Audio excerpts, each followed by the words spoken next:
చిత్రలోకం. నేను మీ ప్రియాంశి.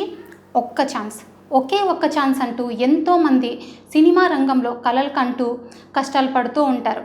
అలా నాటక రంగం నుంచి సాగిన ఆయన ప్రయాణం ఎన్నో సినిమాలు, సీరియళ్ళు, షార్ట్ ఫిల్మ్స్, వెబ్ సిరీస్లలో నటిస్తూ నంది అవార్డులను 3 గెలుచుకున్నారండి. సో ఆయన మనతో ఉన్నారు. ఆయనే మొహమ్మద్ జమా గారు. సో నమస్తే సార్. నమస్కారం. ఎలా ఉన్నారు సార్? బాగున్నాను సార్. మనం రొటీన్గా క్వశ్చన్స్తో కాకుండా భిన్నంగా ఒక డైలాగ్తో వెళ్దాం సార్. మీరు చేసిన దాంట్లో మీకు నచ్చిన డైలాగ్ ఒకటి చెప్పండి సార్. తప్పకుండానండి. ఆర్టిస్ట్కి ఎవరన్నా డైలాగ్ చెప్పమని అడిగితే ఎంతో ఆనందం అండి. ఎందుకంటే అడిగేవాడు తక్కువ. నాకు బాగా పేరు తీసుకొచ్చిన నాటిక ఒకటి ఉందండి, నీరు పోయని. ఎం సంజీవి గారు రాశారు. ఎం సంజీవి గారు అంటే ఇప్పుడు మనకి వేషాలు వేస్తుంటారు, రైటరు, డైరెక్టరు. ఆయన సినిమాలు కూడా డైరెక్ట్ చేశారు. ఆయన రాసిన నాటికల నుంచి నాకు చాలా పరిస్థితుల్లో చాలా బహుమతులు తీసుకొచ్చిన నాటికల నుంచి నీరు పోయండి నాటిక పేరు. దాంట్లోంచి ఒక డైలాగ్ చెప్తానండి. అంటే ఆ నాటిక ఎట్లా అంటే అండి, జనంలోంచి 4 వచ్చేస్తారండి. ఒకడేమో నిరుద్యోగి, ఒకడేమో కవి, ఒకడు విప్లవకారుడు, ఒకడు దొంగ. ఈ 4 టెంట్ పట్టుకొని జనంలోంచి వచ్చేస్తారు. వచ్చేసి నాటికేసి మళ్ళీ జనంలోకి వెళ్ళిపోతారు. అంటే వాళ్ళు 4 వాళ్ళ ముద్ర వేయబడ్డారు, కానీ యాక్చువల్గా వాళ్ళు అది కాదు. సమాజం చేతి వెలిగిపోయి ఎక్కడో ఊరుకు దూరంగా, చావుకు దగ్గరగా సముద్ర బొడ్డున ఉంటున్నారు. ఆ 4లో ఒక విప్లవకారుడి క్యారెక్టర్ నాకు బాగా నచ్చింది. అదే నేను చాలా పరిస్థితులు ప్రదర్శించాను. ఆ డైలాగ్ చెప్తానండి. గాయాలు ఇవి, కరుడు కట్టిన మానవత్వపు గాయాలరా, విప్లవానికి సంబంధించిన సన్మానపు గాయాలరా. విప్లవాలు, ఆందోళనలు. అసలు ఎందుకు విప్లవాలు పుడుతున్నాయి? ఏమిటి కారణం? ప్రతి విప్లవం వెనుక, ప్రతి ఆందోళన వెనుక ఏదో కారణం దాగుంటుందిరా. కానీ అన్నిటికీ మూల కారణం ఆకలిరా. ఆకలి ఆకలి ఆక్రందన నుంచే విప్లవాలు పుడతాయి. విప్లవకారుడని ఈ సమాజం నా పైన ముద్ర వేసింది. అవునురా, నేను విప్లవకారుడినే. కానీ నాలో విప్లవం ఎలా పుట్టింది? అసలు నేను ఎవరిని ఏమో నాకే తెలీదురా. ఏ ధనవంతుడు దగా చేసిన అసహాయురాలి కొడుకును, ఏ పేద తల్లి కనిపారేసిన ప్రేమాని రాగన్ను, లేక ఎవరి చేతో వంచింపబడి మోసగింపబడిన ఒక పతిత పాప ఫలితాన్నో నాకే తెలియదు బ్రదర్. ప్రపంచంలో ప్రతి మనిషికి ఒక తల్లి ఉంటుందిరా. నాకు ఉందిరా. నాకు అమ్మ అన్న పదమే కానీ, అమ్మ రూపురేఖలు కానీ, ప్రేమ అనురాగాలు కానీ ఏమీ తెలియవు బ్రదర్. చాలా చిన్న డైలాగ్. Super sir. చిన్న డైలాగు పెద్ద డైలాగ్ అని కాదు, కానీ చాలా ఇంత ఇన్వాల్వ్మెంట్ చేయడం అంటే నిజంగా జోహార్ సార్. Thank you. అసలుకి అంటే ఇంత పర్ఫార్మెన్స్ ఇచ్చిన తర్వాత నంది అవార్డులు రాకపోతే అసలు బాగోదేమో. అందుకే నంది అవార్డులు వచ్చాయి. సార్ మీకు నంది అవార్డులు ఏ వాటికి వచ్చాయి సార్? మీకు నంది అవార్డులు మొత్తం 3 అండి. ఒకటేమో ఫస్ట్ 2011లో మేము శత్రువు అనే నాటికేసామండి. గుంటూరు నంది నాటకోత్సవాల్లో ప్రదర్శన జరిగింది. అక్కడ నాకు బెస్ట్ కమెడియన్గా ఫస్ట్. సెకండ్ టీవీలో వచ్చిందండి. టీవీలో చాలా కాంపిటీషన్ ఉంటుంది. అన్ని ఛానల్స్, అన్ని దూరదర్శన్, ఇంక్లూడింగ్ దూరదర్శన్, అన్ని ఛానల్స్లో ఉన్న క్యారెక్టర్స్లో నన్ను క్యారెక్టర్ ఆర్టిస్ట్గా వచ్చింది 2012లో. అది జ్ఞాపకాలు అనే టెలిఫిలిం. ఆ టెలిఫిలింలో నాది ఒక సీనియర్ సిటిజన్ వేషం అందులో వచ్చిందండి. ఆ తర్వాత నన్ను నంది నాటకోత్సవాలకి జడ్జిగా తీసుకున్నారు. జడ్జిగా అంటే స్క్రూట్నీ చేసి నాటికలు సెలెక్ట్ చేయడం, అదంతా విజయనగరం నంది నాటకోత్సవాలకి. అప్పుడు 3వ నంది అండి. మొత్తం 3 నందులు వచ్చాయండి. Super sir. అంటే మీరు నాటకాలు చేశారు. మీ ప్రస్థానం అనేది నాటకాలతో మొదలైంది కదా? అవునండి. సో నాటకాల మీద మీకు ఎలా కలిగింది సార్? అసలుకి ఎలా వెళ్ళాలనిపించింది ఫస్ట్ మీరు? అంటే నాటకాలు అనేది మా ఫాదర్ అప్పుడు చాలా కాలం క్రితం, మేము చాలా చిన్నవాళ్ళం అండి. అప్పుడు మా ఫాదర్ మా కమ్యూనిటీకి సంబంధించింది, ముస్లిమ్స్ మేము, మా కమ్యూనిటీకి సంబంధించి నాటకాలు ఆడేవారు. నాటకాలు ఆడుతుంటే అవి చూస్తూ ఉండేవాళ్ళం. మేము చూస్తూ ఉన్నప్పుడు అరే మేము కూడా ఎప్పటికైనా నాటకాలు ఆడాలి కదా అని అద్దం ముందు నిలబడి ప్రాక్టీస్ చేసేవాళ్ళం. నేను మా చెల్లెలు ఒకటి ఉండేదనమాట. అయితే తర్వాత ఏమైందంటే ఆ అద్దం ముందు ప్రాక్టీస్ చేస్తున్నప్పుడు ఎప్పటికైనా నేను పరిస్థితులకు వెళ్ళాలి, నాటకాలు ఆడాలని చాలా ఉత్సాహంగా ఉండేది. అలాగా చూస్తూ నేను కోఆపరేటివ్ ట్రైనింగ్ అయ్యానండి రాజమండ్రిలో. అంటే మా నాన్నగారు వ్యాపార రీత్యా ఆంధ్ర ఏరియా, తెలంగాణ ఏరియా తిరిగేవారు. ఆయనతో పాటు మేము వెళ్ళి ఎలిమెంటరీ స్కూల్ స్టడీస్ అన్నీ కూడా అటే జరిగాయి. అలా ఏమైందంటే రామదాస్ కోఆపరేటివ్ ట్రైనింగ్ ఇన్స్టిట్యూట్ అని రాజమండ్రి ఉంది. అక్కడ ట్రైనింగ్ అవుతున్నప్పుడు అక్కడ శుంకర్ కోటేశ్వరరావు గారిని, ఆయన పెద్ద ఆఫీసరు, సేల్స్ ట్యాక్స్ ఆఫీసర్గా ఇప్పుడు రిటైర్ అయ్యారండి. అప్పుడు నాతో పాటు ట్రైన్ అయ్యాను. ఆయన అన్నారు మనం కూడా నాటికేద్దామంటే మరి నాకు రాదు కదా సార్ అంటే నేను నేర్పుతాను కదా అని కళాకార్ అని ఒక నాటిక అండి. ఆ నాటిక మా యానివర్సరీకి వేసాం. ఇది రామదాస్ కోఆపరేటివ్ ట్రైనింగ్ ఇన్స్టిట్యూట్ యానివర్సరీకి వేసినప్పుడు నాది చిన్న క్యారెక్టర్ అంది, ఆయనది పెద్ద క్యారెక్టర్. ఆయన సీనియర్ ఆర్టిస్ట్ కదా మాకన్నా. సరే ఆయన బెస్ట్ యాక్టర్ వస్తాడని అందరం అనుకున్నాం. నాకు బెస్ట్ యాక్టర్ వచ్చింది. నాకు బెస్ట్ యాక్టర్ వస్తే నేను ఆశ్చర్యపోయాను, ఇదేంటి నాకు రావడం ఏంటి, ఆయన మంచి క్యారెక్టర్, చాలా సీనియర్ ఆర్టిస్టు అంటే నాలో ఏదో ఉంది, సంథింగ్ ఈజ్ దేర్ ఇన్ ఎండి జమా అనుకొని అప్పుడు నేను సాధన చేయడం మొదలెట్టా. అన్ని పరిస్థితులకు వెళ్ళడం, కొంతమంది గురువుల దగ్గరికి వెళ్ళి ట్రైనింగ్ అవ్వడం, అట్లా నాటక పరిస్థితులు ఎక్కడికి వెళ్ళినా బహుమతులు రావడం, బెస్ట్ యాక్టర్గా, బెస్ట్ డైరెక్టర్గా, బెస్ట్ విలన్గా, ప్రొడక్షన్ సైడ్ ఇట్లా బహుమతులు వస్తుంటే చాలా ఎంకరేజ్మెంట్గా ఉండి అన్ని పరిస్థితులకి తిరగడం. సుమారు 100 బహుమతుల వరకు వచ్చాడు నాకు. అలాగా ఈ 3 నంది అవార్డులు చెప్పుకోదగ్గ. ఎందుకంటే కళాకారుడికి నంది అవార్డు అంటే ఆస్కార్ అవార్డు లాంటిదండి. మిగతా ప్రైవేట్ వాళ్ళు చాలామంది అవార్డులు ఇస్తుంటారు, సత్కారాలు చేస్తారు, సన్మానాలు చేస్తుంటారు.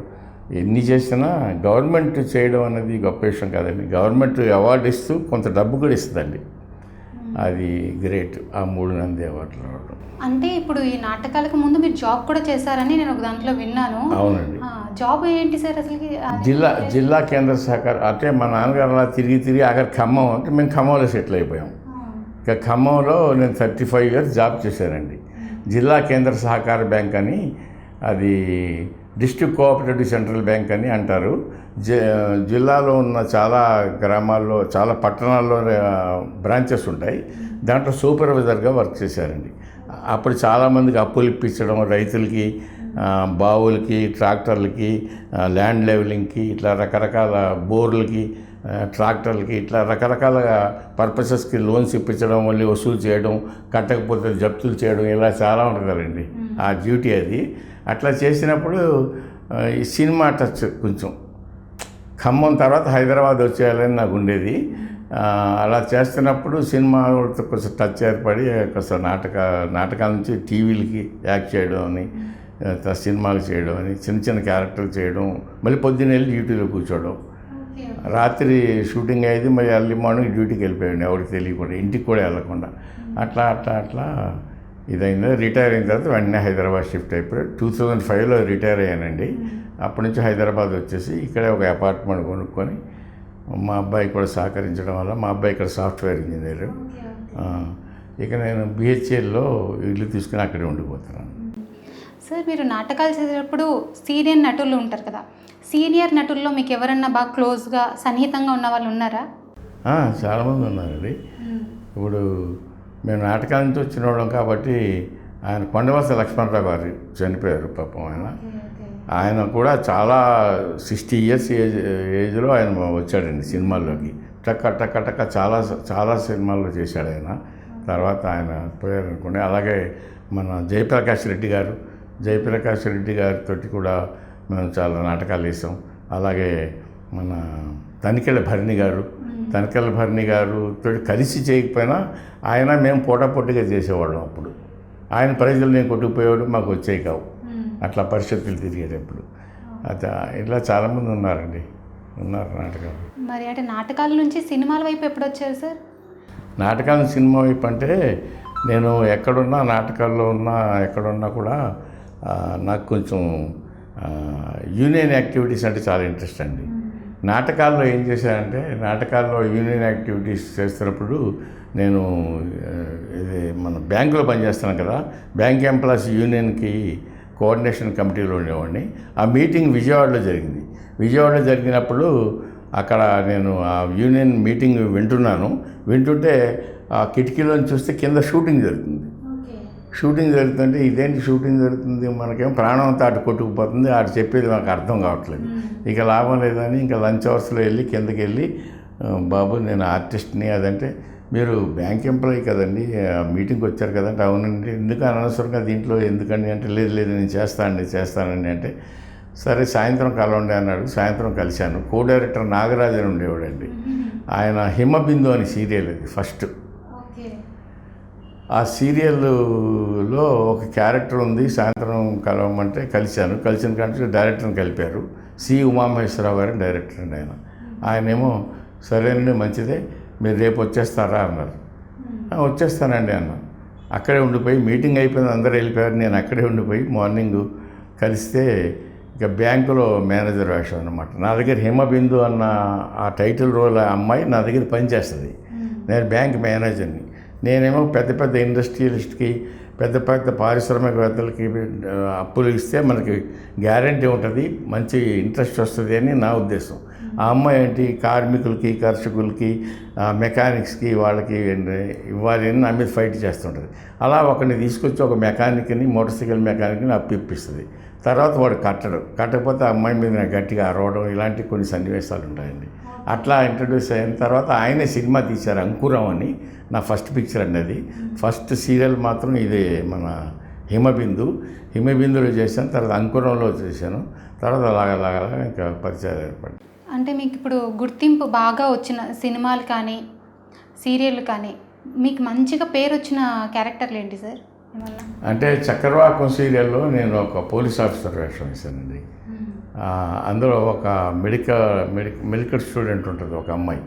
ఆ అమ్మాయి మీద అనవసరంగా ఒక కేసు పెట్టి డ్రగ్స్ అంటే మంచి పాత్ర కాదనమాట అది. దొంగ ఎస్ఐ అన్నమాట. వాడు ఒక కేసు పెట్టి ఆ అమ్మాయిని ఇరికించడానికి ట్రై చేస్తాను. ఆ డ్రగ్స్ ప్యాకెట్స్ మా కానిస్టేబుల్కి చెప్పి ఆ అమ్మాయి తలగడ కింద పెట్టేసి అరెస్ట్ చేయడం, ఇలాంటి అన్ని సన్నివేశాలు ఉన్నాయి. అది నాకు మంచి పేరు తీసుకొచ్చిందండి. తర్వాత సినిమాలకు వస్తే చాలా సినిమాలు చేశానండి. కుబుసంలో మంచి క్యారెక్టర్ చేశాను, అంకురంలో చేశాను, నేనింతే, ఓయ్, ఇలా చాలా సినిమాలు చేశాను.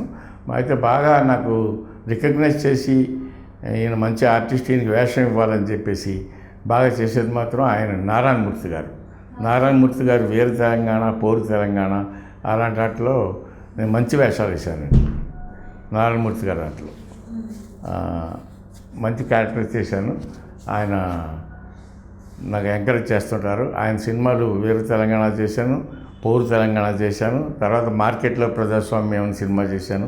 అన్నిట్లో కూడా మంచి. ఇప్పుడు మీకు ఎన్నో సినిమాలు చేశారు సార్, కానీ ఒక ఆర్టిస్ట్గా కంటిన్యూగా వస్తాయి కదా సినిమాలు చేస్తున్నప్పుడు, అరే నాకు ది బెస్ట్ పడితే బాగుంటుంది, ఇలాంటి క్యారెక్టర్ పడితే బాగుంటుంది. ఇప్పుడు చూసుకున్నట్టయితే మనకి సినిమాలు పెద్ద సినిమాలు ఉన్నాయి. అలాంటి బ్యానర్లో ఎందుకు రావట్లేదు? నాకు నంది అవార్డులు కూడా వచ్చాయని ఎప్పుడైనా ఫీల్ అయ్యారా మీరు?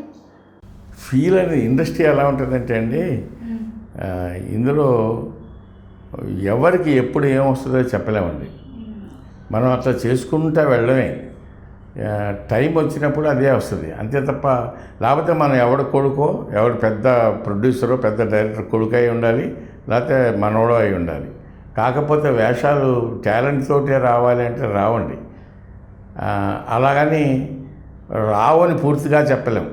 ఒక్కోసారి వస్తే అదృష్టం, అది కొంచెం లక్ కూడా పనిచేస్తుందండి. కేవలం టాలెంటే ఇక్కడ పనిచేయదు. సిన్సియారిటీ, బిహేవియరు ఇవన్నీ ఉంటాయండి. బాగా వెయిట్ చేయాలి. వెయిటింగ్ ఆర్టిస్ట్కి వెయిటింగే పెట్టుబడి అండి. వాడు కంగారు పడిపోయి అర్ధరాత్రి నేను పెద్ద యాక్టర్ అయిపోవాలి అనుకుంటే ఎంత టాలెంట్ అవ్వలేడండి. అంటే మీకు సీనియర్ మోస్ట్ వాళ్ళు నాటకంలో కూడా కొంతమంది పరిచయం అన్నారు కదా సార్, వాళ్ళ సపోర్ట్ ఎప్పుడు అడగలేదా? ఎందుకు సార్ మాకు కొంచెం ఇట్లా నేను చేస్తున్నాను, నేను కూడా ఆర్టిస్టే కదా, నాకు కొంచెం సపోర్ట్ చేయండి అని ఎప్పుడు అడగలేదా? ఇక్కడ ఎవరికి సపోర్ట్ చేయరండి ఇండస్ట్రీలో, అసలు చేయరు. అది సపోర్ట్ చేసేంత మాత్రాన అవ్వదండి. ఇప్పుడు నేను ఏదో సపోర్ట్ చేసి ఎవరికైనా వేషం ఇప్పిస్తానండి. వేషం ఇప్పించిన తర్వాత వాళ్ళు చేస్తారు. చేసిన తర్వాత ఆ భోజనం కూడా ఎక్కడో కాస్త డిఫరెన్స్ వస్తుంది. ఓపిక ఉండాలి కదా. బిహేవియర్ ఫస్ట్, టాలెంట్ కన్నా బిహేవియర్ ముఖ్యం. ఆ ఓపిక ఎక్కడో తేడా వస్తుంది. ఏంటి జమా గారు ఏం కంపెనీకి పంపించారండి మీరు అని ఆయన అన్నాడు అనుకోండి, పంపించిన అతను ఎవరినైతే పంపించాను అతను అంటే నేను బాధపడాలి. అందుకోసం ఎవరికి రికమెండ్ చేయరు. ఎందుకు చేయరంటే చేయరు అంతే. అంటే చెయ్యరా లేకుంటే మీరు అడగలేదా సార్? నేను అడగడానికి కాదండి అసలు. ఇప్పుడు నేను ఏంటి అన్నది ఇంటర్వ్యూలో చూస్తున్నారు, నా క్యారెక్టర్ ఏంటి, నేను ఏంటి, ఎన్నిట్లో చేశాను అనేది అందరు చూస్తున్నారు కదా, అందరికి తెలుసు కదా, నేను టాలెంటెడ్ అని తెలుసు, అన్నీ తెలుసు. మరి వేషాలు ఎందుకు రావు? పెద్ద పెద్ద కంపెనీల్లో రావంటే అది లోపం ఎక్కడ లేదు. నేను తిరగడంలో లోపం అడగడం, నేను అడుగుతా, వేషాలు అడుగుతా, కానీ అది టైం వచ్చినప్పుడు వస్తాయి తప్ప మనం కంగారు పడి మనం అడిగినంత రావండి. దేనికైనా సరే అది ఆ టైం వస్తుంది, ఆ టైం వచ్చే వరకు ఓపిక ఉండాలి. అది ఉన్నోళ్ళు ఫీల్డ్లో ఉంటారు, అది ఓపిక లేని వాళ్ళు వెనక్కి వెళ్ళిపోతారండి. అట్లా చాలామంది వెళ్ళిపోతుంటారు. ఇక మేము వెళ్ళడానికి ఏం లేదు, ఉద్యోగం చేసాం, రిటైర్ అయ్యాం కాబట్టి ఇక్కడే ఉంటాం ఇక అంతే. ఓకే. అంటే సార్ ఇప్పుడు మనం చూసుకున్నట్లయితే నేను రాను బిడ్డ అనేది మీరు ఒక షార్ట్ ఫిల్మ్ చేశాను. అంటే ప్రస్తుతం ఏంటంటే పట్టణాలు ఏవైతే ఉన్నాయో సిటీ లైఫ్ని అలవాటు పడిన వాళ్ళు మామూలుగా విలేజెస్ని ఎక్కువ ఇష్టపడకపోవడం ఇలాంటివి జరుగుతున్నాయి. సో దాంట్లో మీరు చాలా యాక్టింగ్ అనేది సూపర్గా చేశారు. డబ్బింగ్ కూడా ఏంటంటే మీ ఫీవర్ వస్తున్నా కూడా చేశారు అనేది ఒక టాక్ ఉంది. సో అంత కష్టపడ్డారు. మరి ఇంత కష్టపడ్డ మీరు అంటే ఒక రెమ్యునరేషన్ విషయంలో కానీ ఎప్పుడైనా బాధపడ్డారా? రేపిస్తాం, ఎల్లుండిస్తాం, ఇలా ఎప్పుడైనా చెప్పారు? అసలు షార్ట్ ఫిల్మ్స్కి రెమ్యునరేషన్ ఉండదండి. ఫస్ట్ ఇన్ఫర్మేషన్ మీకు ఉండదా? షార్ట్ ఫిల్మ్స్కి రెమ్యునరేషన్ ఇవ్వరు. అది షార్ట్ ఫిల్మ్స్లో మా క్యారెక్టర్కి నచ్చి మేము యాక్ట్ చేస్తాం. అది ఒక్కరోజు షార్ట్ ఫిల్మ్ అంటే ఒక్కరోజే కదండి. ఒక రోజు కోసం మనకు 5,000 10,000 అంటే ఏమవుతుంది? పెద్దవాళ్ళు కదండి సార్ మీరు. అంటే ఇప్పుడు ఎన్నో చేస్తూ ఉంటారు, ఫాదర్ క్యారెక్టర్లు అయినా ఏదైనా చేయాల్సి వస్తుంది. వచ్చినప్పుడు మీరు మీ ఎక్స్పీరియన్స్ని బట్టి అయినా ఇస్తారు కదా, అట్లా కూడా ఇవ్వరా? అంటే క్యాబ్లో వస్తే క్యాబ్ డబ్బులు అది ఇస్తారు. రెమ్యునరేషన్ మేము డిమాండ్ చేయమండి. ఇప్పుడు రెమ్యునరేషన్ ఎలా ఉంటుందంటే ఆ షార్ట్ ఫిలిమ్స్ తీసేవాళ్ళు వాళ్ళు డైరెక్టర్ అవ్వాలని ఎంతో ఇంట్రెస్ట్ తోటి రాసుకొని చేసుకొని వాళ్ళకి ఇన్కమ్ సోర్స్ కూడా ఉండదు. అలాంటప్పుడు వాళ్ళ రెమ్యునరేషన్ గట్టిగా అడగలేము మేము. మాలాంటి వాళ్ళు మా క్యారెక్టరు ఇది అవసరం అండి మీరే చేయాలని వాళ్ళు వచ్చారు అంటే నా టాలెంట్ని గుర్తించారు కదా, అట్లా గుర్తించేవాడు ఉంటే మాకు ఇంకా చాలా ఆనందం అన్నమాట. పోనీ సినిమాలలో కానీ వెబ్ సిరీస్ మీరు కొంచెం చేశారు, అది కూడా షార్ట్ ఫిలిమ్స్ లాగానే అనుకుందాం. సీరియళ్ళు కానీ సార్ మేము ఇంకా మళ్ళీ ఏదైనా ఎగ్గొట్టిన వాళ్ళు ఉన్నారా సార్ మామూలుగా ఇస్తామని? రెమ్యునరేషన్ విషయంలో మాకు ఎప్పుడు అసలు అనుమానం ఉంటుంది. ఎందుకంటే నేను మూవీ ఆర్టిస్ట్ అసోసియేషన్లో మెంబర్నండి. తర్వాత artist association of Telugu television ఉంది, టీవీకి సంబంధించిన పెద్ద అసోసియేషన్. దాంట్లో ఈసీ మెంబర్ని. చాలామంది టీవీ అసోసియేషన్లో మాకు రెమ్యునరేషన్ రాలేదండి, అదండి ఇదండి అని కంప్లైంట్స్ మా దగ్గర పెడుతుంటారు. వాటిని మేము వెళ్ళి సమన్వయపరిచి వాళ్ళని పిలిచి అడిగి ఇప్పిస్తుంటాం. అలాంటప్పుడు ఇంకా మా డబ్బులు ఎక్కడికి పోతాయని భయం లేదండి. అయినా అసలు రెమ్యునరేషన్ ఎగ్గొట్టేవాళ్ళు చాలా తక్కువ మంది ఉంటారండి. ఎవరో వేషాల కోసం కంప్లైంట్ చేసే వాళ్ళు చాలా మంది ఉంటారండి. నేను చూసిన ఆర్టిస్టులను కొంతమంది అయితే ఎవరండి ఎక్కడ ఎగ్గొట్టేస్తుంటారు, మాకు ఎక్కడ ఇస్తారు అని అంటూ ఉంటారు చాలా వరకు. అంటే కొత్త వాళ్ళు వస్తారండి. కొత్త వాళ్ళు వచ్చి ఏ అసోసియేషన్లో మెంబర్షిప్ ఉండదు వాళ్ళకి. ఫస్ట్ అసోసియేషన్లో ఏదో ఒక అసోసియేషన్లో మెంబర్షిప్ ఉంటే అవతలోడు భయం ఉంటుంది. మెంబర్షిప్ ఉండదు, వేషం అని తిరుగుతారు 10 సార్లు వెనకాల. వాళ్ళకి కొంచెం అప్పుడు చిన్న చూపు ఉంటుంది, కొంచెం లోపు. చూసుకున్నట్లయితే ఇప్పుడు అసోసియేషన్స్ అంటున్నారు కదా మీరు, చాలా ఉన్నాయి సార్. అంటే ఒకటి కొన్ని ఫేక్ కూడా పెట్టే వాళ్ళు ఉన్నారు, కొన్ని ఏమో ఇట్లా ఉన్నాయి. ఏది నమ్ముతారు సార్? అంటే ఇండస్ట్రీలో అంటే చదువుకు సంబంధించి అంటే మనకి సర్టిఫికేట్లు ఉంటాయి, ఒక్కొక్క కాలేజ్ అనేది డిప్లొమా అనేది ఏదో బీటెక్ అనేది ఇట్లా ఉంటుంది. మరి మన మూవీ ఇండస్ట్రీలో అంటే ఇలాంటివన్నీ ఉండవు కదా సార్. ఏది ఫేక్ ఏది ఒరిజినల్ అని ఎలా తెలుస్తుంది? పెద్దవాళ్ళు ఉంటారు కదండి. ఇప్పుడు బాగా ఫెమిలియర్ క్యారెక్టర్స్ చేస్తున్న వాళ్ళు ఉంటారు కొంతమంది. వాళ్ళు ఏ అసోసియేషన్లో ఉన్నారో తెలుసుకోవాలి. లేకపోతే వాళ్ళు ఏ అసోసియేషన్ ద్వారా వచ్చారు, వాళ్ళకి ఆ అసోసియేషన్ ఏం బెనిఫిట్స్ ఇస్తుంది.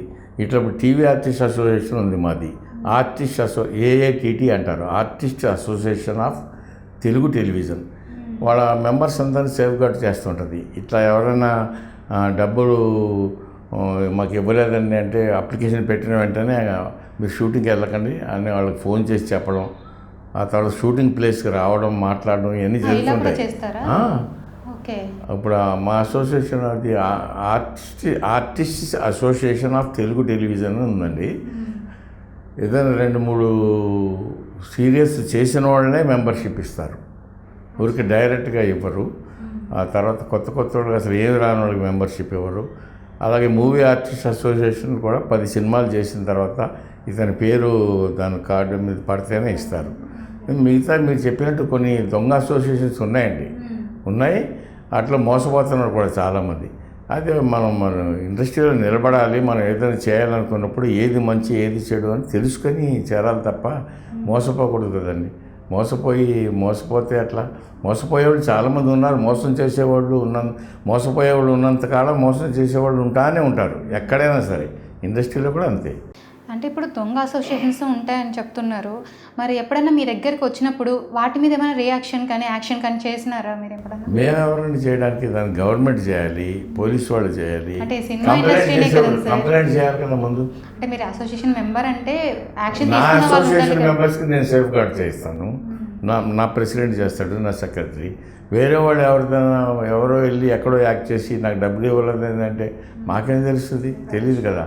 అస్సలు పట్టించుకోండి. మరి మీ అసోసియేషన్ ఏవైతే ఉంటాయో ఇప్పుడు లాక్డౌన్ పడినప్పుడు కానీ కరోనా టైంలో చాలా రిస్క్లు వచ్చాయి సార్. మీకు ఎప్పుడైనా అంటే ఆర్టిస్ట్గా మీకైనా కానీ ఇంకా ఎవరైనా జూనియర్ ఆర్టిస్టులకు సంబంధించి అందరూ ఉంటారు కదా, వాళ్ళకి ఏమైనా హెల్ప్ ఏమైనా చేశారా?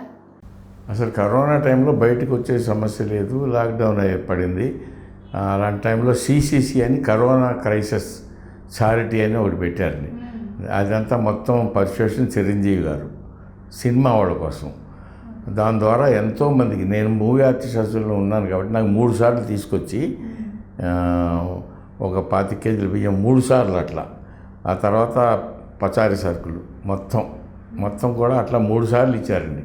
అట్లా నాకే కాదు, కొన్ని వందల వేల మందికి ఇచ్చారు. ఇక్కడి నుంచి ఆంధ్రాలో ఉన్న ఆర్టిస్టులు కూడా పంపించారు కరోనా టైంలో. అలాగే మా టీవీ ఆర్టిస్ట్ అసోసియేషన్ కూడా చాలామందికి హెల్ప్ చేసింది.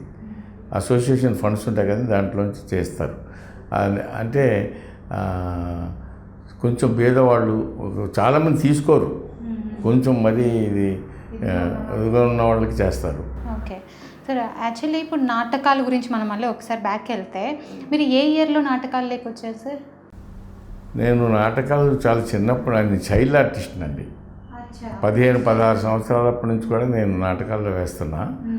20 మీకు 15-16 ఏజ్లో అంటే ఇప్పటికీ 2021 ఇప్పుడు వచ్చిన ఈ జనరేషన్ ఆ జనరేషన్ చాలా డిఫరెంట్ ఉంటుంది. సో ఇప్పటి నుంచి అప్పటి వరకు ఎన్నో మార్పులు జరిగింటాయి. అంటే నాటకాల్లో కానీ మన సినిమాల్లో వచ్చే సీరియళ్ళు ఇలా అన్నీ. సో ఎలాంటి మార్పులు మీరు బాగా అంటే అప్పుడు బాగుంటుంది ఇప్పుడు బాగుంటుంది అని ఏదైనా ఫేస్ చేశారా? అట్లా ఏం లేదండి, జనరేషన్ మారేటప్పుడు అన్నీ మారుతుంటాయి. అప్పుడు సెల్ ఫోన్స్ లేవు, సో ఇప్పుడు సెల్ ఫోన్లు వచ్చినాయి. ఆ తర్వాత పిల్లలు కూడా ఇప్పుడు సెల్లో అన్నీ చెప్పేస్తున్నారు. టికెట్ కావాలంటే బుక్ చేసుకుంటున్నాం, సినిమా టికెట్ బుక్ చేసుకుంటున్నాం. ఆ చేంజెస్ని బట్టి మనం కూడా మారాలి. జనరేషన్ గ్యాప్ వచ్చినప్పుడు చేంజ్ అయినప్పుడు. అలాగే నాటకాల్లో కూడా చాలా ప్రక్రియలు వచ్చాయి. ఇంతకుముందు ఏదో నిలబడి అలా డైలాగ్ చెప్పేవాళ్ళు, ఇప్పుడు ఎక్స్ప్రెషన్ కరెక్ట్గా ఉండాలి, మూమెంట్ ఉండాలి. ఇట్లాంటి తర్వాత సెట్ వెంటనే మారిపోతుంటాయి వెనకాల. అంత సినిమాటిక్గా నాటకాలు కూడా వచ్చేసినాయి. చాలా మోడర్న్ థియేటర్ వచ్చేసింది. కాబట్టి దానికి అనుగుణంగా మనం కూడా మారి నాటకాలు వేయాలి. ఇప్పుడు అలాగే చేస్తున్నాం కూడా మేము. ఇప్పుడు మీరు నాటకాల నుంచి వచ్చారు కాబట్టి ఒక పక్క నాటకాలు ఒక పక్క సినిమాలు పెట్టామనుకోండి సార్, మీకు ఎక్కువ బాగా ఇష్టమైంది ఏంటి? ఇప్పటికి ప్రజెంట్ జనరేషన్ గురించి మాట్లాడుతున్నారు కాబట్టి. నాకు బాగా ఇష్టమైంది నటన అండి. నటన యాక్ట్ చేయడం ఇష్టం. ఏ దాంట్లో అయినా నటన అంతే. దేంట్లో వెబ్ సిరీస్ కానివ్వండి, షార్ట్ ఫిల్మ్ కానివ్వండి, నాటకాలు కానివ్వండి, మంచి క్యారెక్టర్ ఉండాలి, మంచిగా నటించడానికి స్కోప్ ఉండాలి. అంతే తప్ప ఆర్టిస్ట్కి సినిమా అంటే ఇష్టం, నాటకాలంటే ఇష్టం అట్లా అంటాం లేదండి. కానీ నాటకాల్లోంచి వచ్చాం కాబట్టి నాటకాల మీద ప్రేమ ఎక్కువ ఉంటుంది మాకు. అంటే ఇప్పుడు నాటకాలు ఎవరు చూడట్లేదు. ఇప్పుడు సినిమాలు చూస్తుంటే సినిమాలు చాలా వస్తున్నాయి కాబట్టి ఏం చూస్తాము సినిమాలు అనుకుంటున్నారు. నాటకాలను చూసే వాళ్ళు ఉన్నారా సార్? చాలామంది అండి. చాలా పరిషత్తులు జరుగుతున్నాయి ఇప్పుడు. నాటక పరిషత్తులు అంటే ఇప్పుడు మీకు తెలంగాణలో తక్కువ, కానీ ఆంధ్ర సైడు ఒక 10 ఊళ్ళు దాటగానే ఒక పరిషత్ అండి. అక్కడ పరిషత్ అంటే పోటీలు పెడతారు. పోటీలు పెట్టి అది ఫస్ట్ ప్రైజ్, సెకండ్ ప్రైజ్, ప్రొడక్షన్కి ఎంత కాస్ట్, కొంచెం డబ్బులు కూడా ఇస్తారు వాళ్ళు. అట్లా ఆంధ్ర సైడ్ చాలా పరిస్థితులు ఉన్నాయి. తెలంగాణలో కూడా ఉన్నాయి కానీ తక్కువ when compare with Andhra side. అట్లా పరిషత్తు నాటకాలు ఉన్నాయి, బాగా ఎంకరేజ్ చేస్తారు. రవీంద్ర భారతిలో పోటీలు జరుగుతుంటాయి, పద్య నాటకాల పోటీలు, సాంఘిక నాటకాల పోటీలు జరుగుతుంటాయి. ఎక్కడ మన ఇంకా మన అక్కడ ఇంకోటి ఉంది కదండి, రవీంద్ర భారతిలో ఆడితే ఇంకోటి ఉంది కదా చిక్కడపల్లిలో, అక్కడ పరిస్థితి జరుగుతుంది. చాలా వరకు ఇప్పుడు ఏంటంటే ఈ నాటకాలు ఆదరణ లేదు, ఇప్పుడు అంత ఇది లేదు, సినిమాలకే లేదు అని అంటున్నారు కదా, దాన్ని మీరు సమర్థిస్తారా? అసలుకి లేదండి, ఆదరణ లేదు అన్నది నేను సమర్థించానండి. ఎందుకంటే ఆదరణ బాగా ఉంది. నాటకాలకు ఉంది, సినిమాలు దేని దానికే ఉంది. నాటకాలు కూడా ఇప్పుడు బాగా ఆడుతున్నారు. యూత్ కూడా నాటకాల్లో రావాలని ఇంకా తక్కువ. ఇప్పుడు వాళ్ళకి అంత ఓపిక ఉండలే. నాటకాల్లో బాగా ఓపిక, పేషెన్స్ ఉండాలి, రిహార్సల్స్ ఎక్కువ చేయాలి. అంత ఓపిక ఉండదు వాళ్ళకి. ఏదో షార్ట్ యాక్షన్ కట్ అన్నట్టు దానికి అలవాటు పడిపోయి వెంటనే టీవీల్లో సినిమాలు యాక్ట్ చేయాలని ఉత్సాహపడతారు తప్ప, నాటకాల్లో యాక్ట్ చేయడం వల్ల మనిషి రీఛార్జ్ అయిపోయి బాగా డైలాగ్ చెప్పడం ఎట్లా. ఇప్పుడు మీరు ఇందాక ఏదో డైలాగ్ చెప్పమంటే నేను వెంటనే చెప్పగలిగాను. ఎలా చెప్పాను? ఆ నాటకం చాలాసార్లు వేసి ఉన్నాను కాబట్టి నాకు గుర్తుంది, అలా చెప్పగలిగాను. అలాగా పెర్ఫెక్ట్గా డైలాగ్ చెప్పగలరు నాటకాలు వేసిన వాళ్ళు. అసలు ఈ పెద్ద పెద్ద ఇన్స్టిట్యూషన్స్ ఉన్నాయి, ఏంటి ట్రైనింగ్ ఇన్స్టిట్యూషన్స్, ఈ నటన నేర్పిస్తాం, డైరెక్షన్ నేర్పిస్తాం. అసలు ఏం అక్కర్లేదండి. ఒక మంచి నాటకాలు వేస్తే, ఒక మంచి నాటకాలు వేసే ఒక డైరెక్టర్ని పట్టుకొని మంచి నాటకాల్లో యాక్ట్ చేస్తే పెర్ఫెక్ట్ ఆర్టిస్ట్ అయిపోతారు ఎవరైనా సరే. యాక్చువల్లీ మనం చూసుకున్నట్లయితే సార్, సీరియల్ అయితే ప్రాంప్టింగ్ ఖచ్చితంగా ఇస్తారు. సినిమాలు అంటే డైలాగులు చెప్పాల్సి వస్తుంది. నాటకాలు అంటే దాంట్లో కూడా పెద్ద పెద్ద డైలాగులు మొత్తం అన్నీ ఒకే సింగిల్ టేక్లోనే చేసుకుంటూ వెళ్ళిపోవాలి. సో ఇంత గుర్తుపెట్టుకోవాలంటే యూత్ వస్తారంటారా నాటకాల వైపు? ఇక్కడ ఎలాగో ఈజీ వే ఉంది కదా. అంటే ఫస్ట్ అసలు వాళ్ళకి ఇంట్రెస్ట్ ఉండాలండి. ఇప్పుడు నేను ఉన్నాను, మా పిల్లలకి ఇంట్రెస్ట్ లేదు, మా మనవాడు ఒకడు బాగా ఇంట్రెస్ట్ ఉంది. వాడు చేస్తుంటాడు, అప్పుడప్పుడు ఏదో ఫేస్బుక్లో పెడుతుంటాడు, ఏదేదో చేస్తుంటాడు. కొన్ని వాడిని ఎంకరేజ్ చేద్దామంటే వాళ్ళ పేరెంట్స్కి ఇంట్రెస్ట్ లేదు. ఇప్పుడు పిల్లలు చదువుకోవాలి, బాగా స్థిరపడాలి, ఉద్యోగాల్లో స్థిరపడాలని పేరెంట్స్ ఆలోచిస్తారు తప్ప వాళ్ళకి ఏం ఇంట్రెస్ట్ ఉంది అనేది ఆలోచించరు. ఈ నాటకాలు అవి, తర్వాత యాక్షన్ సైడు ఇంట్రెస్ట్ వాళ్ళ స్వతహాగా వాళ్ళకు ఉండాలి, పేరెంట్స్ ఎంకరేజ్ చేయాలి. అట్లా చేసినప్పుడే. అంటే మీ నాన్నగారు సపోర్ట్ మీకు ఎంతవరకు ఉండే సార్ ముందు? నాకు లేదు, మా నాన్నగారు సపోర్ట్ లేదు. నేను దొంగతనంగా నాటకాలు వేసాను. మా నాన్నగారు ఉన్నది కదా, ఆయన పోయిన తర్వాత విజృంభించాను నేను నాటకాల్లో. అట్లా మా మదర్ సపోర్ట్ ఉంది, మా మిస్సెస్ బాగా సపోర్ట్ చేస్తుంది. సపోర్ట్ చేయడం, ఆమె సపోర్ట్ వల్లే మేము ఇట్లా ఉన్నాం. మా అమ్మగారు బాగా సపోర్ట్ చేసి దీవెనలు ఇచ్చింది. 103 సంవత్సరాలు బ్రతికింది మా అమ్మ. లాస్ట్ ఇయర్ చనిపోయింది, 103 సంవత్సరాలు. ఆమె దీవెనలతో ఇంకా మేము ఇలా ఏదో చేస్తున్నాం ఇండస్ట్రీలో. అంటే మీరు ఫేస్ చేశారు, మీ నాన్నగారు ఎలాగో సపోర్ట్ చేయలేదు. మరి మీ మనవడు ఎవరైతే ఉన్నారో, అరే ఎందుకురా ఇలా చేస్తారు, వీటి వైపు కూడా వెళ్ళొచ్చు, మనము చదువు మాత్రమే భవిష్యత్తు ఇవ్వదని చెప్పలేదా మీరు? నేను చెప్పానండి, నేను చెప్తే నా మాట వింటాడు. కానీ తల్లిదండ్రులకు ఉండాలిగా ముందు, వాళ్ళకు కూడా మోటివేట్ చేస్తున్నా. ఏమో భవిష్యత్తులో అవుతాడేమో చూద్దామని. అది భవిష్యత్తులో ఏమైనా అవుతాడేమో అని ఒక ఆశ ఉంది. ఎవరో ఒకళ్ళు ఉండాలి కదా, మరి వంశపారంపర్యంగా ఎవరో ఒకళ్ళు ఉండాలి కదా. ఆయన వస్తున్నారు, అయితే వస్తాడనే ఆశ ఉంది. వాళ్ళ పేరెంట్స్ కూడా ఎంకరేజ్ చేసేలాగా వాళ్ళని మోటివేట్ చేస్తున్నాను. ఎంతవరకు వస్తారో తెలియదు. అది అంటే ఇంకా ఫ్యూచర్లో మీరు ఇంకా మంచి సినిమాలు అవి ఇవి చేస్తారు సార్. బట్ ఇంకా నాకు బాహుబలి కానీ, పెద్ద పెద్ద కేజీఎఫ్ ఇలాంటి సినిమాలు వస్తున్నాయి. వాటిలలో ఏదైనా క్యారెక్టర్, అంటే ఇప్పుడు మీరు చూసిన సినిమాలలో ఈ క్యారెక్టర్ నాకు పడింటే బాగుండు అంటే ఎక్స్పెక్ట్ చేయగరు మీరు, కానీ ఇది చేస్తే బాగుండని ఏదైనా ఒకటి రోల్ మోడల్గా అనుకున్నది ఏమైనా ఉందా? రోల్ మోడల్ అంటే ఆర్టిస్ట్ అనేది అన్నీ చేయాలండి, కానీ అన్ని వేషాలు మనం అనుకున్న వేషాలు రావు కదా. ఇప్పుడు కోట శ్రీనివాసరావు లాగా చేయాలని ఉంటుంది నాకు. నిజంగా చెప్తున్నా కదా. కోట శ్రీనివాసరావు గారు సారో చేస్తారు, ప్యాథస్ చేస్తారు, విలనిజం చేస్తారు, కామెడీ చేస్తారు, అన్నీ చేస్తారు. మహానటుడు. మరి అట్లాంటి క్యారెక్టర్ నాకు పడితే ఇంకా నేను ఏదో చేయాలని లోపల కసి ఉంటుంది. కానీ క్యారెక్టర్స్ మనం అనుకున్నట్టు ఏమి రావండి. మనం వాళ్ళు ఇచ్చిన క్యారెక్టర్ చేయాలి, తర్వాత డబ్బులు కూడా రావాలి కదా, అది కూడా చూసుకోవాలి మనం. మనకి క్యారెక్టర్ చేయడం, డబ్బులు తీసుకోవడం, జేబులో పెట్టుకుని వచ్చేయడం అంతే. ఇంట్లో వచ్చిన వెంటనే భార్య ఏమో ముందు జేబులు చూస్తుంది. షూటింగ్కి వెళ్ళామనగానే ముందు జేబులు చూస్తారు, డబ్బులు ఇంట్లో ఇచ్చేయడం, మళ్ళీ కావాల్సినప్పుడు 100-200 అడిగి తీసుకోవడం. ఇదండి. So thank you so much sir, మా కోసం వచ్చి మీ వాల్యుబుల్ టైంని మాకు కేటాయించారు. మీరు మంచి ఏవైతే ఉన్నాయో మీరు డ్రీమ్ రోల్స్ అనుకుంటున్నారో అవన్నీ చెయ్యాలని, ఫ్యూచర్లో పెద్ద స్థాయిలో ఇంకా అంటే ఇప్పుడు ఏవైతే చేస్తున్నారో నంది అవార్డులు ఏవైతే వచ్చాయో అంతకు మించి రావాలని మేము మనస్ఫూర్తిగా కోరుకుంటున్నాం sir. Thank you so much sir. Thank you very much అండి.